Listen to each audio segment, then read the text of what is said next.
చూసుకుంటే రీసెంట్‌గా 10 మంది ఎంపీలు సెంట్రల్‌లోని బీజేపీలోకి వెళ్తున్నారని కూడా మాట్లాడుతున్నారండి. ఇది ఎంతవరకు నిజం సార్ అది? ఎవరు మాట్లాడుతున్నారు? ఇప్పుడు పబ్లిక్కే అవ్వచ్చు, ఎక్కడ చాలా ఏ మంది రాజకీయ పబ్లిక్‌లో నాయకులు కూడా. ఇవన్నీ రూమర్స్ ఉన్నవి ఏదో చెయ్యాలని మాట్లాడారు.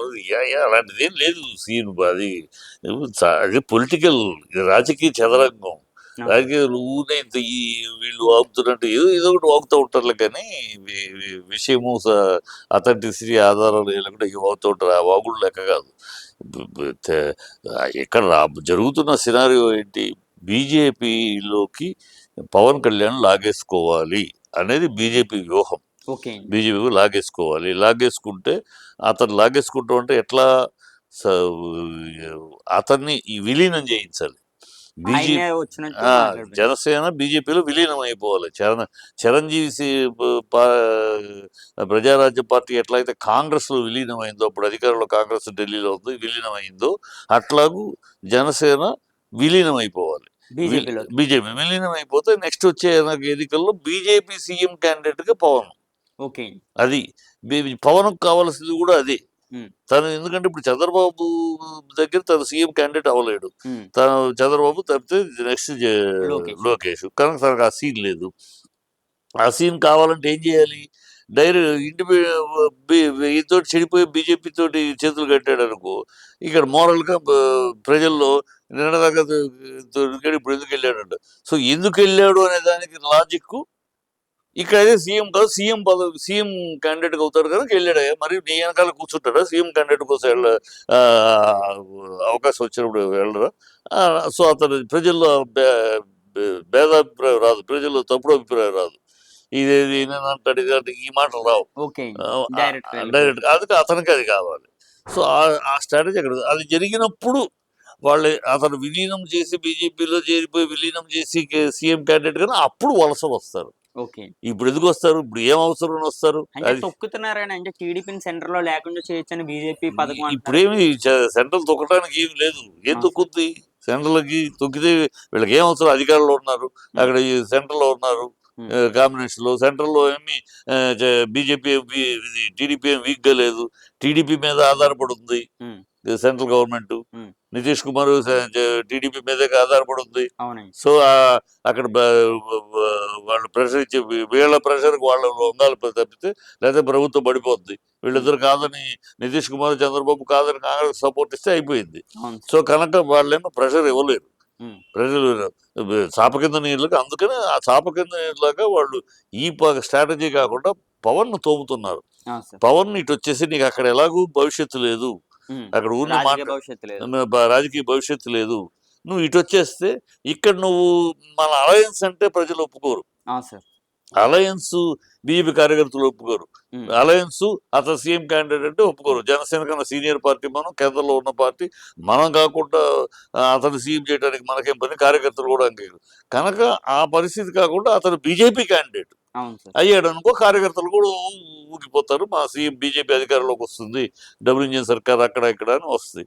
సో ఈ స్ట్రాటజీకి ఉంది. ఇది ఇది వర్కౌట్ అయినప్పుడు ఇది ఇప్పుడప్పుడే వర్కౌట్ అవుతుంది. ఆ! సార్. 6 నెలలు, సంవత్సరం పడద్ది. హ్మ్. ఈ ఈ సంవత్సరం తర్వాత అప్పుడు వలసలు.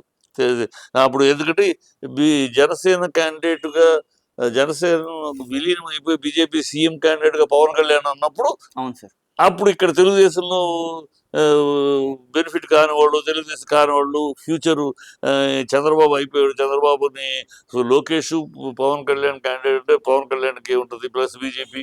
సో ఇటు వలసలు అప్పుడు వస్తాయి, రాజకీయ వలసలు. ఇవన్నీ వలసలు ఎప్పుడు ఉండే ఏ అవకాశవాద రాజకీయాలే కదా. ఎవడికాడు ఎవడు సిద్ధాంతం లేదు, గడిది గుడ్డు లేదు. ఇక్కడ ఎక్కడ అవకాశం ఉంటే అక్కడ జంప్ చేయటమే కదా. ఆ జంప్ చేయడం అనేది అప్పుడు వాళ్ళ పెద్ద విషయం కాదు. ఆ! సార్. ఇప్పుడు అది ఆంధ్రప్రదేశ్‌లో చూసుకుంటే వైసీపీ ఎమ్మెల్సీలు ఇద్దరేమో రిజైన్ చేశారు. వాళ్ళు మళ్ళీ టీడీపీలోకెళ్ళే అవకాశం కూడా ఉన్నదంటున్నారండి. దీనికోసం ఎక్కడికి పోయినా వైసీపీలో ఎవడు ఉన్నా ఊడినా ప్రయోజనం లేదు, ఎవడు ఉన్నా నష్టం లేదు. హ్మ్. ఎవడు ఊడినా నష్టం లేదు.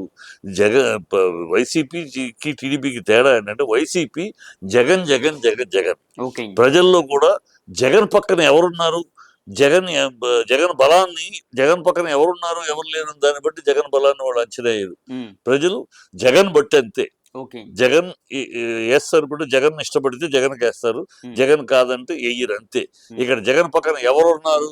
జగన్ పక్కన విజయసాయి రెడ్డి ఉన్నాడా, ఇంకో పేరు నాని ఉన్నాడా, ఉమ్, ఇంకోళ్ళు ఉన్నారా, దీన్ని బట్టి జగన్ అనేది జగన్కి లేదు. ఓకే. జగన్ బట్టే జగన్ అంతే. అంటే జగన్ ఇక్కడ ఆంధ్రప్రదేశ్ లో అసలు జగన్మోహన్ రెడ్డి గారికి వెనకాల ఇంకెవరు లేకుండా చేయొచ్చని టీడీపీ ఒక అంతే. కుమ్మరి జగన్ కడుతుంది. పక్కన ఎవరున్నారు అనేది ప్రజలు చూడట్లేదు. ప్రజలు అది చూడలేదు. జగన్ పక్కన ఎవరున్నా జగనే వాళ్ళకి అంతే. జగన్ బట్టి వేస్తారు, లేదంటే లేదు అంతే. అవునండి. చంద్రబాబు లాగా కాదు. చంద్రబాబుని ప్రజలు అట్లా చూడరు. చంద్రబాబు ఒక్కడే ఉన్నాడు. చంద్రబాబు పక్కన ఎవరున్నారు ఓకే సార్. దాన్ని బట్టే చంద్రబాబు. అందుకని జగన్ బాబు ఇంత కూటమి కోసం కాలవేళ పడింది. Yes sir. జగన్ బాబు లాగా ఇతను ఇతను పక్కన ఎవరు వాళ్ళు వీళ్ళు లేకపోతే ప్రజల్లో ఆమోదం లేదు. సార్. ఈయన ఒక్కడిగా వచ్చాయంటే ఇప్పుడు చరిత్రలో ఆయన ఒంటరిగా వెళ్ళినప్పుడల్లా జనాలు తిరస్కరించారు. అందుకని చంద్రబాబు గారు. చంద్రబాబు చరిత్ర ఆయన హిస్టరీ మొత్తం ఆయన ఒంటరిగా వెళ్ళినప్పుడల్లా తిరస్కరించబడ్డాడు. అందుకని ఎప్పుడు ఆయన ఎవరినో వాళ్ళని వీళ్ళని కలుపుకుని ఒక కూటమి ఏర్పాటు చేసుకుంటూ ఉంటాడు. ఆయనకు అవసరం ప్రజల్లో అతని మీద ఉన్న తేడా అది. ప్రజల్లో చంద్రబాబుని ఒంటరిగా వస్తే చూడరు.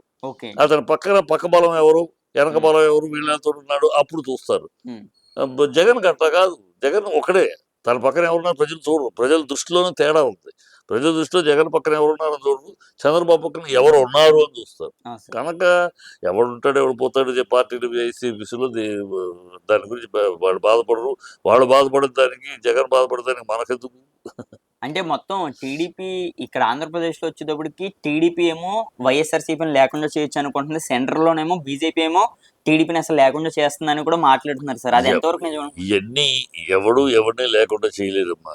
సార్. ఏ రీజనల్ పార్టీని ఎవడు చంపలేడు. ఇది చరిత్ర. భారతదేశ రాజకీయ చరిత్ర తెలిసినవాడు ఎవడైనా ఈ మాటలు మాట్లాడరు. ఊనే పూసుకోలుగా లేదు, వాళ్ళు ఊహాజనితంగా వాళ్ళ సొంత ఐడియాలజీ మాట్లాడరు. ఏ రీజనల్ పార్టీ కూడా తాత్కాలికమైన బ్రేక్ తప్పితే మరణం ఉండదు.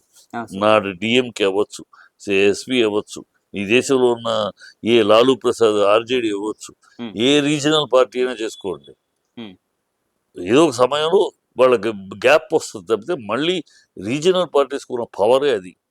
ఆ ప్రాంతీయ అభిమానం అనేది టెంపరీగా ఏదో క్యాల్కులేషన్లో తప్పచ్చు. అందుకని ఆ తర్వాత మళ్ళీ ఆ ప్రాంతీయ అభిమానం మళ్ళీ ఉప్పెన్లో పుట్టుకొస్తుంది. సో రీజనల్ పార్టీస్కి మరణం ఎప్పుడూ లేదు. శాశ్వతమైన మరణాలు ఉండవు వీటికి. అది ఎప్పుడో టెంపరీ గ్యాప్ ఇంటర్వెల్సే. కనుక టీడీపీ లేకుండా చేస్తామని బీజేపీ అనుకున్న, వైఎస్ఆర్సీపీ లేపని బీజేపీ టీడీపీ అనుకున్న మూర్ఖత్వం, మూర్ఖ శిఖామణులు ఆలోచించే అనుకునే విధం తప్పితే ప్రజల్లో అలా ఉండదు.